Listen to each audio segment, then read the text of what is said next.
প্ৰিয় বন্ধু-বান্ধৱীসকল, উৎপল বৰুৱা ৰামধেনু প্লাছ চেনেলটোলৈ আদৰণি জনাইছো। আজিৰ ভিডিঅ'টো আৰম্ভ কৰাৰ আগতে জনাই থওঁ যে এলানি শিক্ষামূলক ভিডিঅ' ছাত্ৰ-ছাত্ৰীসকলৰ বাবে প্ৰস্তুত কৰি আছো, য'ত থাকিব ক্লাছ 1ৰ পৰা ক্লাছ 7 মানলৈ অন্তত মেথমেটিক্স, কম্পিউটাৰ আদি ছাবজেক্টৰ লেচনবিলাক। এই চেনেলৰ যোগেদিয়ে চেষ্টা কৰিম ছাত্ৰ-ছাত্ৰীসকলক ঘৰতে ইউটিউবৰ মাধ্যমেৰে শিক্ষাদান কৰিবলৈ। আপোনালোকৰ সহায় সহযোগিতা, দিহা পৰামৰ্শৰ অতিকৈ বাঞ্ছনীয়। তাৰ উপৰিও লাইক আৰু শ্বেয়াৰ কৰিব ভিডিঅ'বিলাক, যাতে সকলো ছাত্ৰ-ছাত্ৰীয়ে পায় আৰু এই জ্ঞান আহৰণ কৰিব পাৰে। Hello' friends, welcome to Ramdhenu plus. আজি আমি ইয়াতে পেজমেকাৰত কেনেকৈ টাইপ কৰিব তাকে দেখাই দিব ওলাইছোঁ। পেজমেকাৰ টাইপ কৰিবৰ কাৰণে প্ৰথম অপেন কৰিব লাগিব। অপেন কৰি ইয়াতে চাওক, প্ৰথমতে ফাইল আছে, ফাইল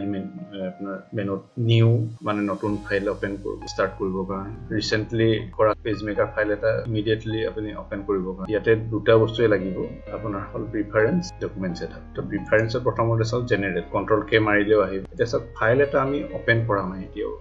ফাইলটো কোনো ফাইল অপেন নকৰাকৈ আমি প্ৰথমতে ফাইলত যাব লাগিব, প্ৰিফাৰেন্স আৰু জেনেৰেট। এইটো এবাৰে যাব লাগিব। আমি এতিয়া মেজাৰমেণ্ট চাওক, আমি মিলিমিটাৰত কৰিছোঁ। মিলিমিটাৰত কৰিলে সুবিধা হয়, যদি মিলিমিটাৰ ইনচাৰ্ট কৰিলে ইনচাৰ্ট কৰি ল'ব পাৰে। এইটো মিলিমিটাৰতে কৰি লৈছোঁ। আৰু মোৰ অপশ্যনত আপুনি চাব ইউজ টাইপোগ্ৰাফাৰ্ছ কোড, কেতিয়াবা আপোনাৰ ইয়াত চেক কৰা থাকে। যদি এই চেক কৰা থাকিলে এইটো আনচেক কৰি দিব, অ'কে কৰি দিব। আৰু ফাইলত যাব ডকুমেণ্ট ছেটআপ। ডকুমেণ্ট ছেটআপত আপোনাৰ যিটো ধৰণৰ পেজ নৰ্মেলি আপুনি যিটো সাইজৰ পেজ নৰ্মেলি কাম কৰে, বাৰে বাৰে চেঞ্জ কৰি থাকিব দিগদাৰি হয়। গতিকে আপুনি ফাইল এটা অপেন কৰাৰ আগতে ছেটিংটো কৰি থ'লে যেতিয়া নতুন ফাইল খুলিব, সেইটো ফাইল সেইমতে সেইটো সাইজত আহিব। এতিয়া মই A4 সাইজটো বেছিভাগ কাম কৰা যায়, গতিকে A4 সাইজটো চিলেক্ট কৰিছোঁ। আৰু ডাবল সাইডেড আছে, ফেচিং পেজেছ তল আছে, হোৱাইট লাগিলে হোৱাইট কৰিব পাৰে, অ'কে কৰি দিয়ক। এতিয়া আমাৰ ছেটিং হৈ গ'ল। চলো আৰু নিউ ফাইল, এতিয়া নতুন ফাইল এটা অপেন কৰিলোঁ। নতুন ফাইলটো অপেন হ'ল। আৰু ফাইলটো যদি ছেভ কৰিব লাগে, প্ৰথমতে আপুনি ফাইলৰ নাম এটা দি ছেভ কৰিব। কিবা এটা নাম দিলোঁ, নাম দি ছেভ কৰি দিলোঁ। প্ৰথমতে আমি ছেভ কৰি ল'লোঁ। টুল মেনু টেক্সট টি লিখা আছে, টেক্সট টুলত আমি ক্লিক কৰিলোঁ। এইপিনে লেফ্ট মাৰ্জিন দিয়া আছে, ৰাইট মাৰ্জিন দিয়া আছে। আমি এইবিলাক চেঞ্জ কৰি ল'ব পাৰোঁ যেনেকৈ লাগে। যদি আমি ধৰক ইয়াত চেঞ্জ কৰিব বিচাৰোঁ, আমি ডকুমেণ্ট ছেটআপত গ'লোঁ। ইয়াতে ধৰক 25 দিয়া আছে, ইনচাইড আউটচাইড মানে ৰাইট চাইডে ধৰক 10 কৰি দিলোঁ। ওপৰত 20 আছে, 15 কৰি দিলোঁ। তলত 20 আছে, 15 কৰি দিলোঁ। Bottom margin, top margin, left margin, right margin. এইটো আমাৰ মতে নিজে চেঞ্জ কৰি লওক, বা নহয় চাৰিওপিনে সমান লাগে তেতিয়াও আমি কৰি ল'ব পাৰোঁ। ধৰক 20 আৰু 20 mm কৈ চাৰিওপিনে সমান। এতিয়া আমি টেক্সট টুল চিলেক্ট কৰি টেক্সটত ইয়াতে ক্লিক কৰিলোঁ। বৰ্ডখনত ক্লিক কৰাৰ লগে লগে এটা টেক্সট বক্স অট'মেটিকেলি ক্ৰিয়েট হ'ল। এতিয়া লিখিব আৰম্ভ কৰিলোঁ। আমি যি লিখোঁ, আমি অসমীয়া লিখিবলৈ চাম। প্ৰথমতে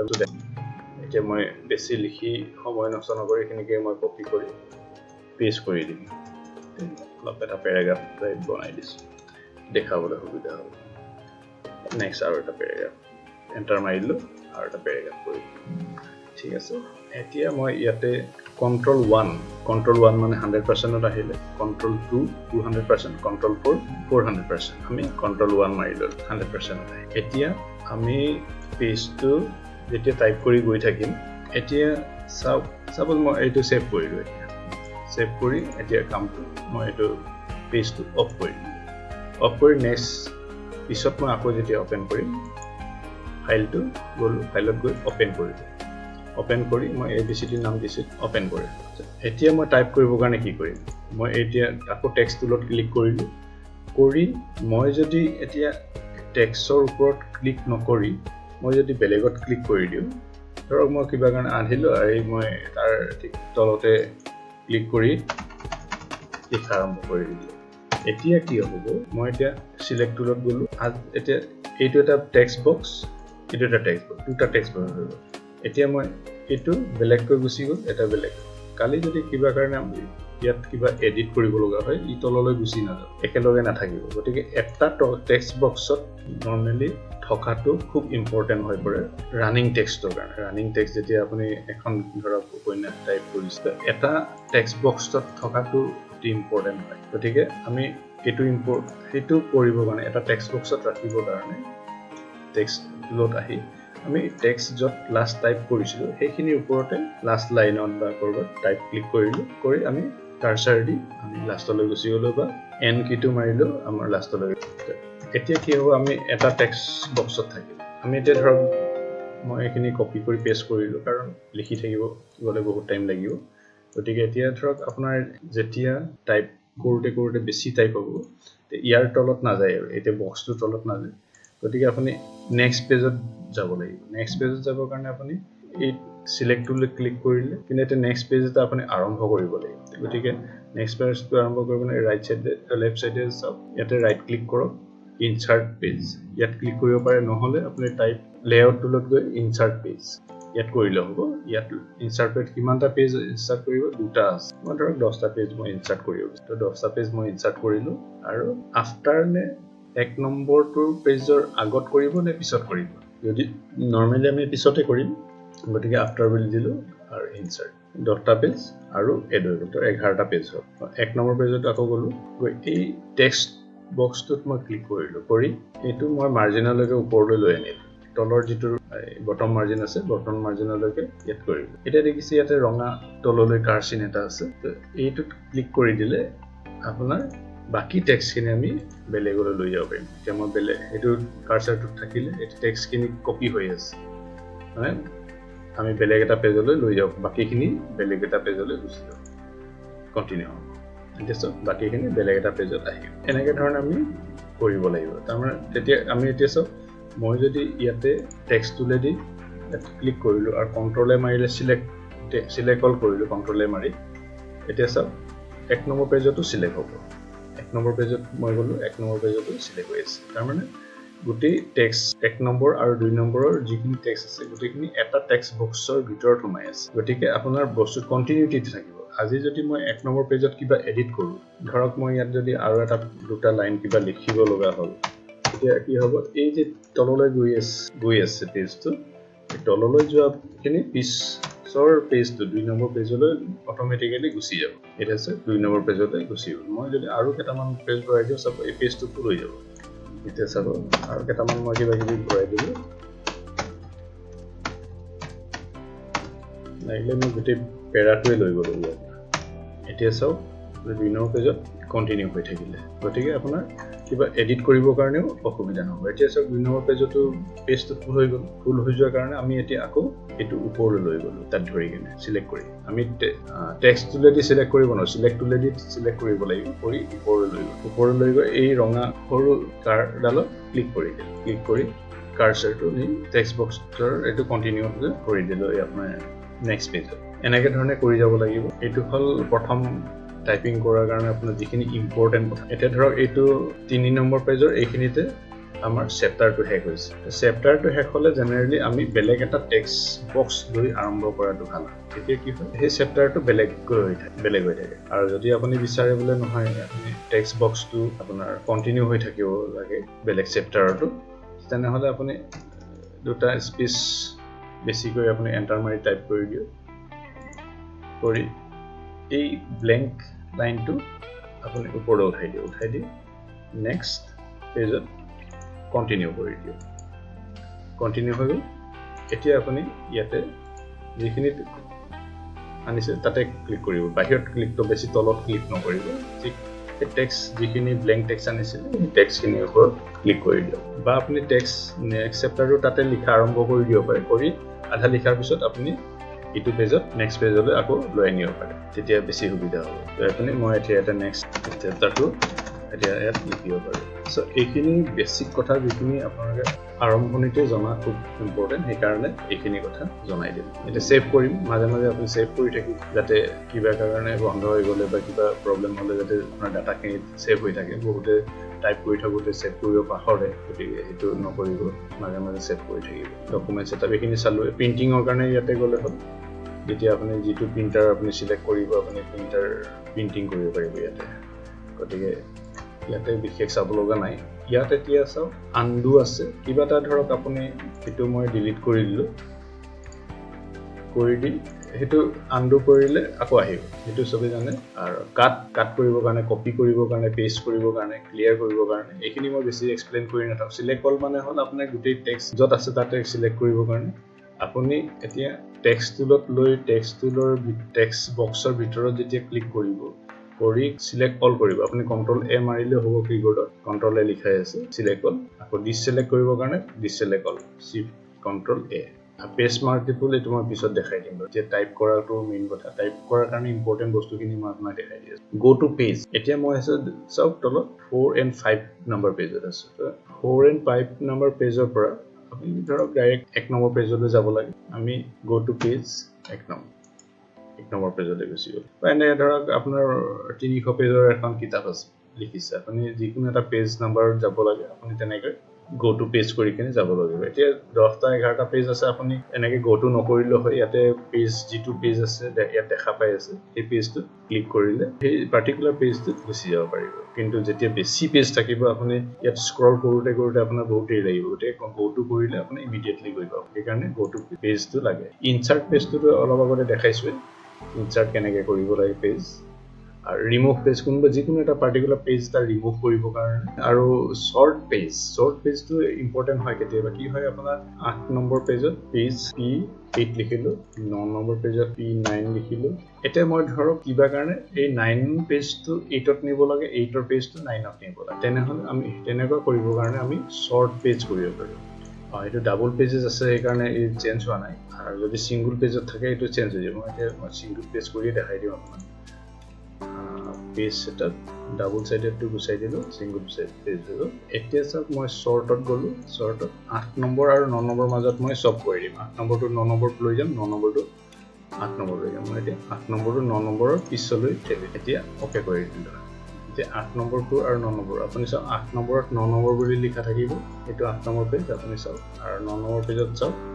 8 নম্বৰ পেজ তাৰমানে এই দুইটা সৰ্টিং হৈ গলি আমাৰ মতে আমাৰ চানজে আমি চেঞ্জ কৰিব পাৰো তাৰ পজিশন বিলাক পেজৰ পজিশন সৰ্ট কৰিব পাৰো তো হল এতিয়া আমি নেক্সট চাও হক আপুনি এটা ধৰক নেক্সট পেজত যাব কাৰণে আপুনি কিবোৰ্ডত পেজ ডাউন টু মাৰিলে নেক্সট পেজত যাব 2 নম্বৰ বা 3 নম্বৰ বা 4 নম্বৰ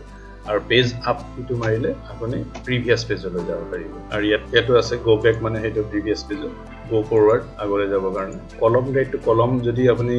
কিবা টেবুল বনাই কলম বনাই তেনেহলে আপোনাৰ কলম গাইডটো লাগিব গতি এতিয়া হেতু দৰকাৰ নাই এতিয়া আমি টাইপ কৰিব কাৰণে যিখিনি প্ৰথম ইম্পৰ্টেন্ট এইখিনি বস্তু আপোনালোকক দেখাই আৰু ফন্ট আপুনি ইয়াতো সিলেক্ট কৰিব পাৰে আৰু আপোনাৰ তলত এখন কন্ট্ৰল পেলেট বুলি কয় এই পেলেটখনত আছে ইয়াতে ফন্টটো সিলেক্ট কৰিব পাৰে আৰু ৰামধেনুত আমি অসমীয়া ফন্টটো সিলেক্ট কৰিবৰ কাৰণে আপুনি একো কৰিব নালাগে ৰামধেনুটো ওপেন কৰি ডাইৰেক্ট ইয়াতে কাম কৰিব পাৰিব তাতে ফন্টটো চেঞ্জ কৰিব পাৰিব গতিকে ইয়াতে অটোমেটিক্যালি ফন্টটো চেঞ্জ হয় গতিকে ৰামধেনুৰ অসমীয়া ফন্টত বা ৰামধেনুৰ ব্যৱহাৰ কৰি থাকোতে অসমীয়াৰ পৰা ইংলিছ বা ইংলিছৰ পৰা অসমীয়ালৈ ফন্ট চেঞ্জ কৰিবলৈ আপুনি চিন্তা কৰিব নালাগে তাত জাস্ট কন্ট্ৰল কিটো দুবাৰ প্ৰেছ কৰিলে আপোনাৰ ফন্টটো চেঞ্জ হৈ যাব সেইখিনি মই দেখাই দিম বাৰু পিছত আৰু এতিয়া ইয়াতে সাইজ বিলাক আপুনি ঠিক কৰিব পাৰে 12ত লাগিলে এতিয়া 12তে আমি জেনেৰেলি কাম কৰো বা অসমীয়াত কৰিলে কেতিয়াবা 14টো কৰে কিছুমান তো 14ত মই ৰাখি থওঁ পেৰাগ্ৰাফ প্ৰথম ইনডেন্ট বিলাক দিব পাৰে left indent first indent right indent left ইনডেন্টটো 0 থাকক ফাৰ্স্ট ইনডেন্টটো ধৰক কিছুমানে 10 mm দিলো এলাইনমেন্ট জাস্টিফাই হৈ থাকিব আৰু বিফোৰ আৰু পেৰাগ্ৰাফ এটা আৰম্ভ কৰাৰ আগতে বা পিছত গেপ দিব বিচাৰে নেকি যদি বিচাৰে ইয়াতে দিব পাৰিব আৰু বাকি এটো ওকে কৰি দিলে হ'ল ইয়াতে ইম্পৰ্টেন্ট এইখিনি আছিল এইখিনি কৰাৰ পিছত আপুনি ৰামধেনুত কাম কৰিব পাৰিব যে মই ৰামধেনুটো ওপেন কৰো ৰামধেনুটো ওপেন হ'ল এতিয়া সব ল্যাঙ্গুৱেজত মই স্মাৰ্ট ফনেটিকটো ইউজ কৰিম স্মাৰ্ট ফনেটিকটো এই কাৰণে লৈছো কাৰণ এটো টাইপ কৰিবলৈ সহজ টাইপ কৰিব পাৰে 2 মিনিটৰ ভিতৰতে টাইপ কৰিব শিকিব পাৰে টাইপ কৰিব পাৰে গতিকে এইটো স্মাৰ্ট ফনেটিকটো ইউজ কৰিব লাগিব তাৰ কাৰণে তো আৰু আসামিছতে মই এতিয়া দেখাই দিম হিন্দীটো এটো স্মাৰ্ট ফনেটিক আছে হিন্দীটো আপুনি ইয়াত কৰিলে হ'ল যে আসামিছত যদি কৰিব বিচাৰে তেনে আসামিছত কৰিলে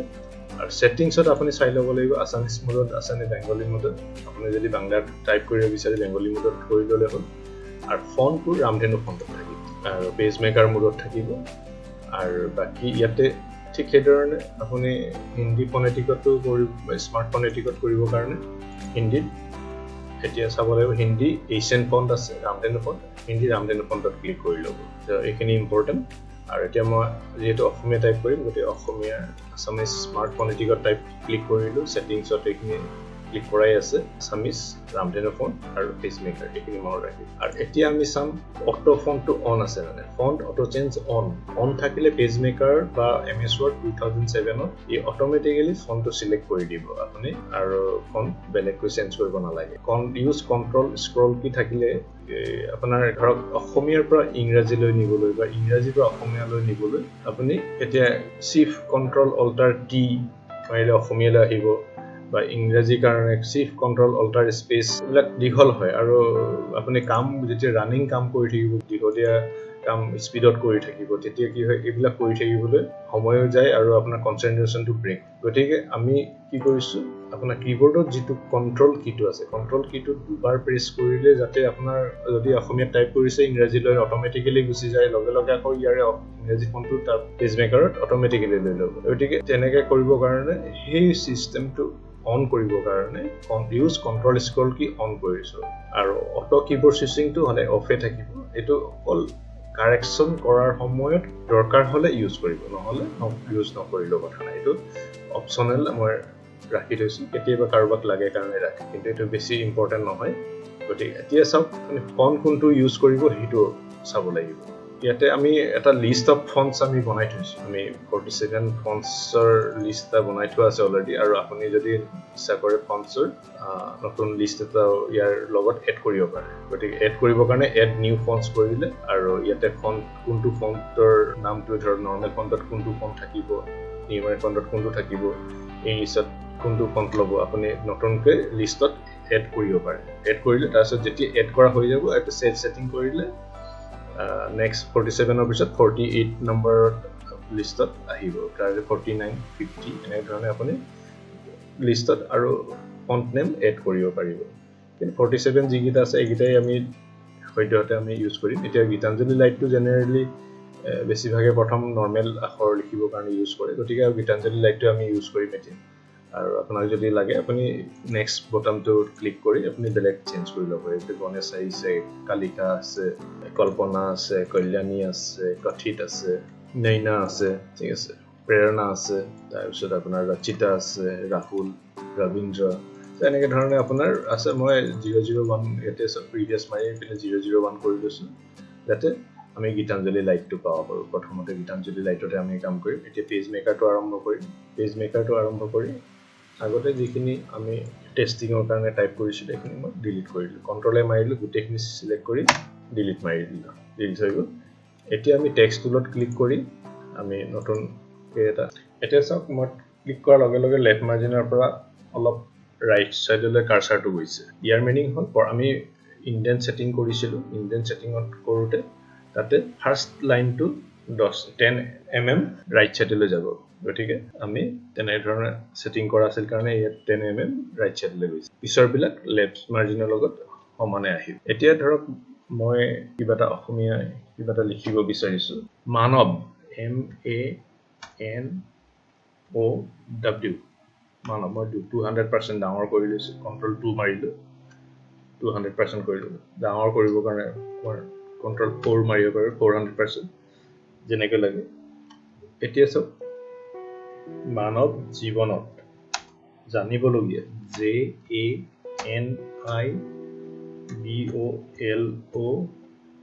JANIBOLOGIA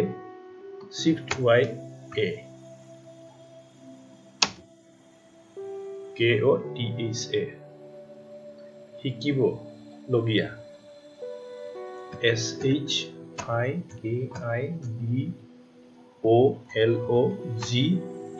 ডিগ্ৰী কাৰণে ডাবল আই মাৰিলো shift y a বা বি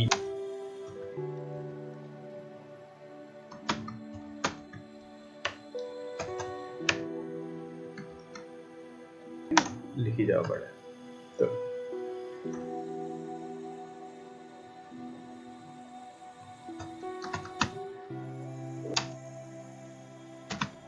এতিয়া বেছি লিখোতে আপুনি সব বট একাৰডাল দেখিবলৈ বেয়া হৈছে আগপিনে অলপ আগবাঢ়ি আছে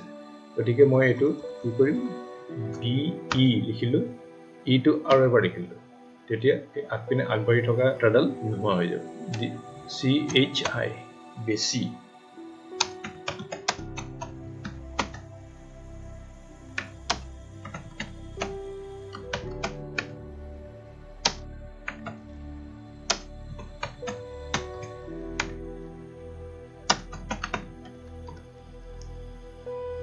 এনেধৰণে আপুনি কৰি থাকিব পাৰে এতিয়া চাওঁ আহক ইয়াৰে কেইটামান টুলছৰ বাকি কেইটা বস্তু কি কি আছে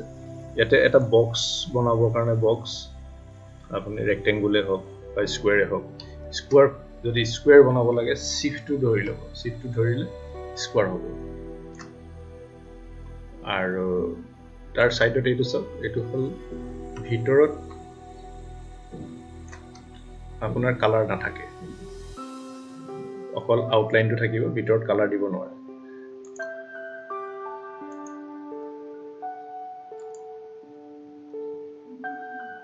ফিল মই ইয়াতে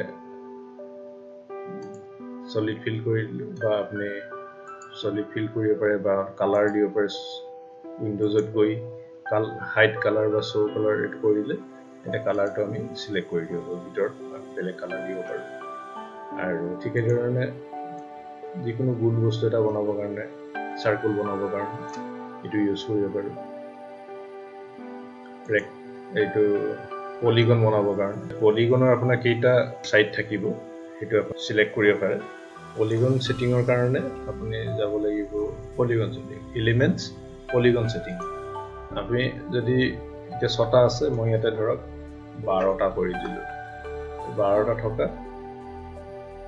এটা পলিগন হৈ গ'ল এই পলিগনটো 12টা সাইড থাকিল এইমতে আপুনি নিজৰ মতে পলিগন বেলেগ বেলেগ ধৰণৰ পলিগন বনাব পাৰিব এলিমেন্টত গৈ